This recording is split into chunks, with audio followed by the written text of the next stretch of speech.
Gun control is racist. In the very first video of this series, linked in the description box below, we covered how gun control is racist from the early 1600s through 1860, the American colonies through the American Civil War. We talked about how gun control laws were used to stop blacks, whether freed or slave, as well as Catholics and Native Americans from purchasing and possessing firearms. We also covered some of the nation's very first examples of carry permits in the process as racist efforts to disarm blacks while going armed. In this video, we'll be taking a look at the immediate post-Civil War United States and how gun control was used against African Americans and other religious and racial minorities to disarm them, oppress them, and ultimately to leave them as vulnerable victims to terror, rape, and murder. Let's get into it.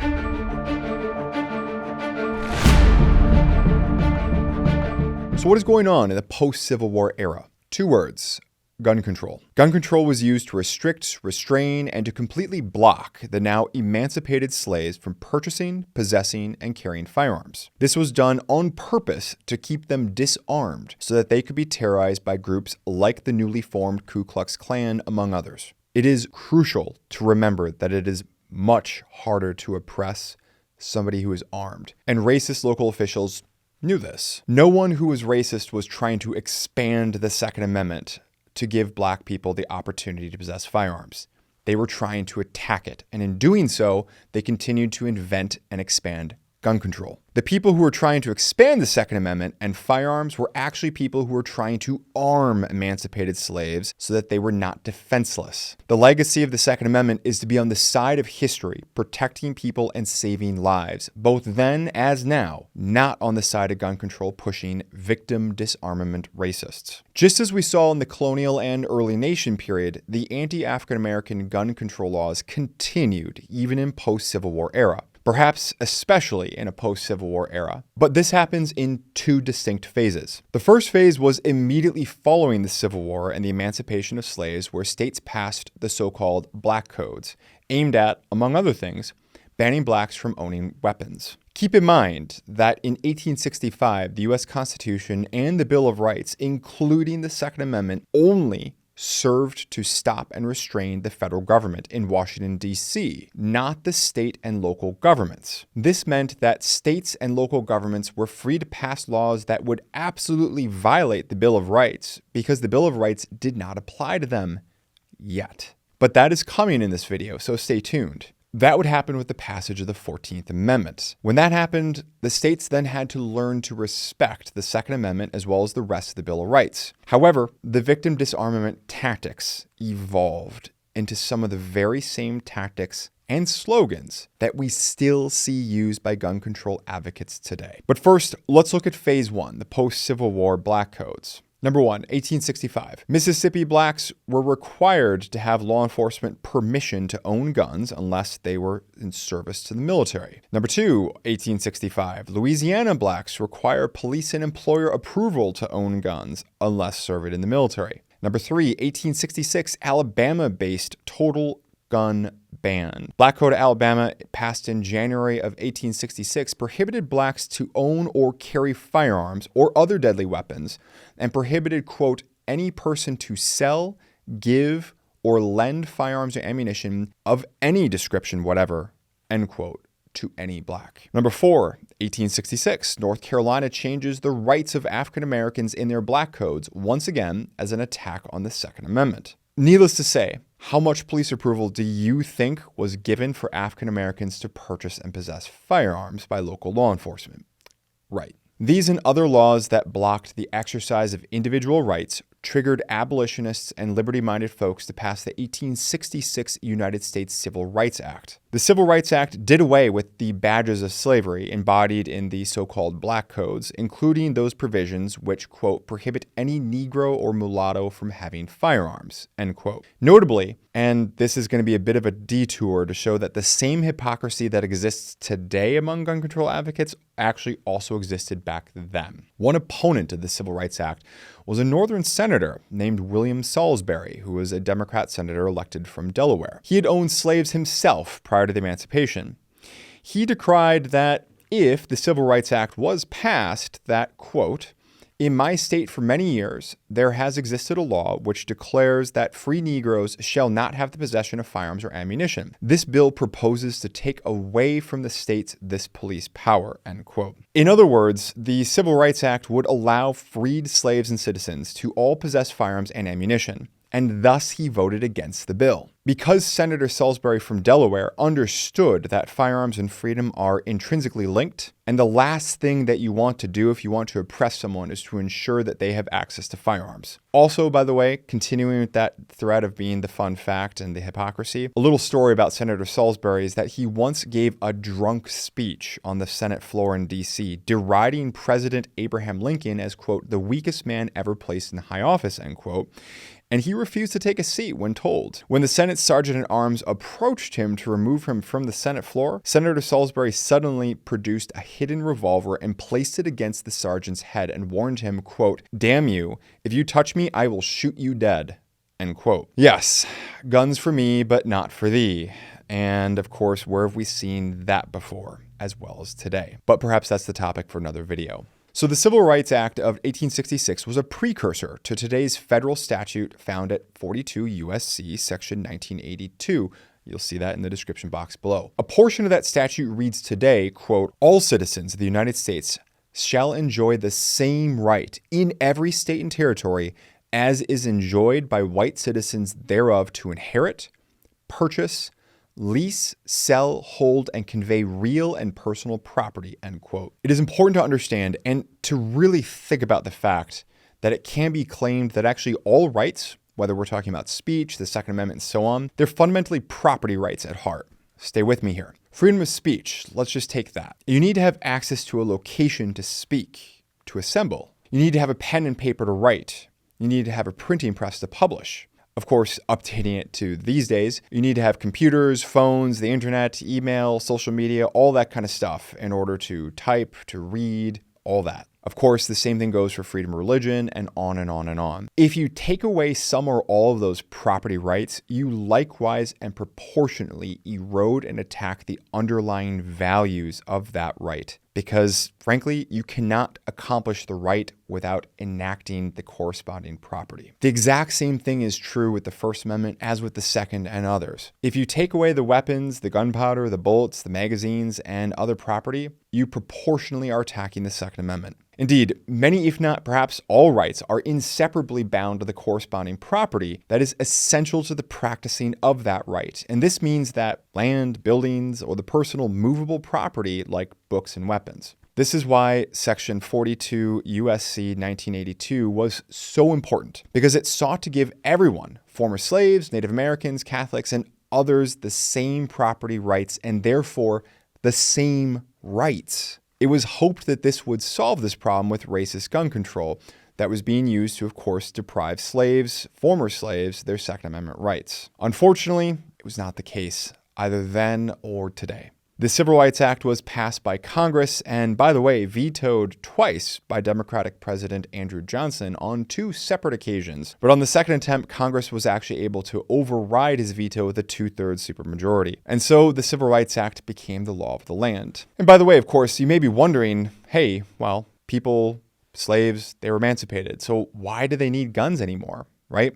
We've, of course, already alluded to a bit of the answer by mentioning the Ku Klux Klan. But after all, they were emancipated. They're no longer slaves. They're no longer property with no legal freedom to fight for. Why did they need the Second Amendment? Well, one congressman from the time made an observation about what was going on in the South and the importance of the Second Amendment. He said this about the Civil Rights Act, quote, "This provision seemed to your committee to be necessary because they had observed that before these midnight marauders," he's talking about the Ku Klux Klan, "made attacks upon peaceful citizens, there were very many instances in the South where the sheriff of the county had preceded them and taken away the arms of their victims. This was especially noticeable in Union County, where all of the Negro population were disarmed by the sheriff only a few months ago under the order from the judge. And then the sheriff, having disarmed the citizens, the 500 masked men rode at nights and murdered and otherwise maltreated the 10 persons who were in jail in that county."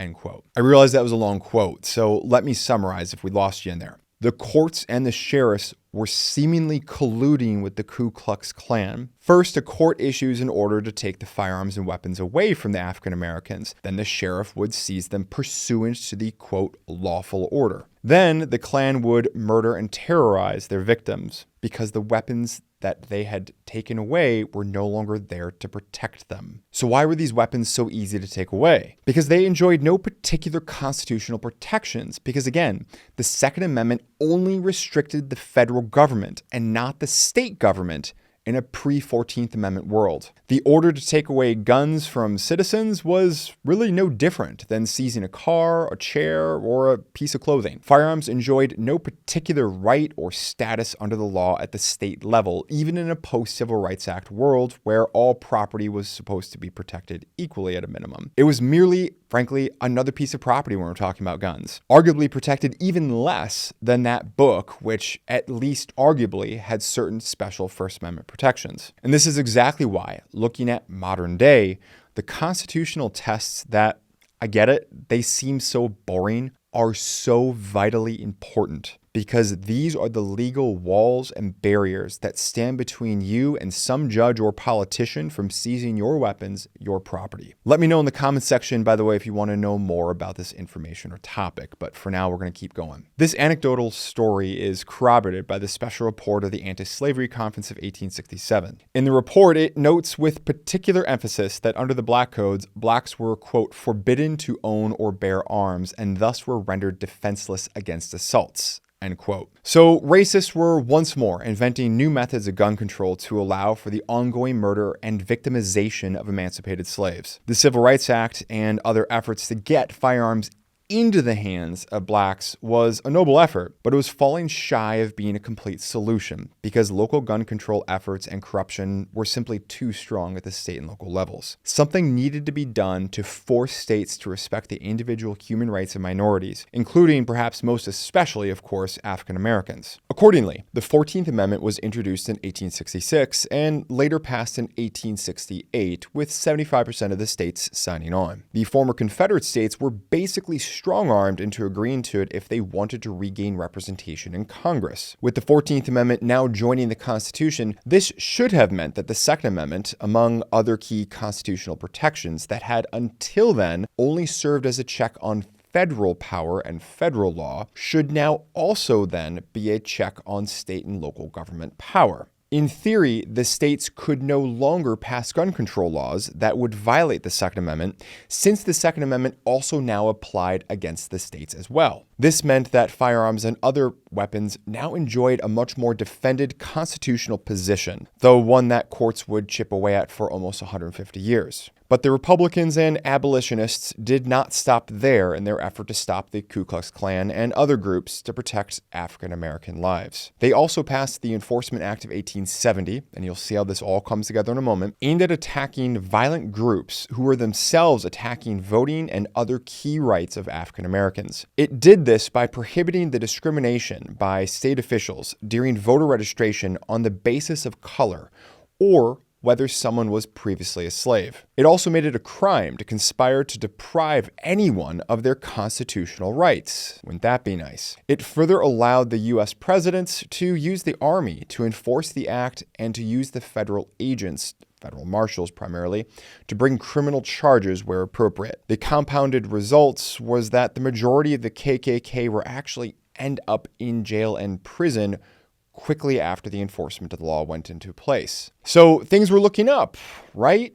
Not so fast. In 1872, we saw the Colfax Massacre in Louisiana, in which dozens of African Americans as well as 3 whites were killed. Federal charges were brought under the Enforcement Act of 1870 against some of the perpetrators, specifically alleging that a number of whites had hindered the freedmen's First Amendment right to assemble, as well as the African Americans' Second Amendment right to keep and bear arms. So again, these were the charges that were brought. Convictions actually were achieved, only to be later reversed by the U.S. Supreme Court in a case called United States v. Cruikshank. This is going to be really important, so don't tune this out. The court decided that the 14th Amendment, in fact, does not incorporate the First and Second Amendment, and therefore, the states did not have to abide by these amendments. This would eventually be rectified by DeJong v. Oregon in 1837, for the First Amendment, but it would not be until the 2010 case of McDonald versus City of Chicago that the Second Amendment would catch up and then be incorporated. More on that if you want, by the way, another video, let me know in the comment field below, but for now, we're going to keep moving on. It is, of course, worth noting that the express intent of the 14th Amendment in the 1860s and 1870s, as strongly evidenced by the contextual passing of the 1870 Enforcement Act, as well as the combination of being used to protect the First and Second Amendment rights of African Americans in this instance, was that the Second Amendment should absolutely have been applied and incorporated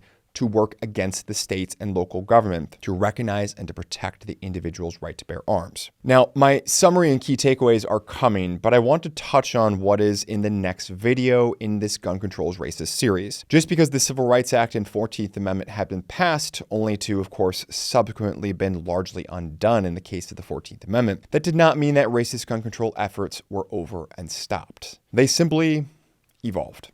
But the next evolutionary step is a large and important one that we aim to cover in the next video, because the next step, starting in the 1870s, we begin to see the origin of gun control slogans and tactics that are still with us to this day. So please take a moment to click like to show your support for this content, as well as to consider subscribing so you don't miss the next videos that we have coming up. So to summarize what we covered here today in this video, we covered the vile black codes that emerged following the close of the Civil War that served to disarm and oppress African Americans by, in no small part, intentionally leaving them defenseless against groups like the Ku Klux Klan. We saw the collusion between different levels of state and local government to prevent the arming of blacks and former slaves so that they could protect themselves. We saw the noble attempts of the Civil Rights Act of 1866, as well as the 14th Amendment, to take strong steps, but ultimately to fall short in a number of key ways. We also saw yet more evidence that the perspective